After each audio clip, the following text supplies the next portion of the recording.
ஒண்ணும் தெரியாத பாப்பா கண்ணை அடிச்சாரா கண்ணை அடிச்சது மாமா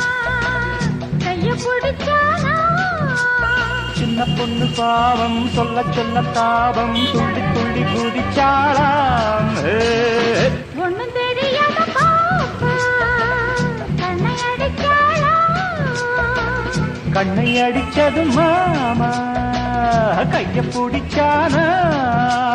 சின்ன பொண்ணு பாவம் சொல்ல சொல்ல தாபம் துள்ளி துள்ளி குதிச்சாளா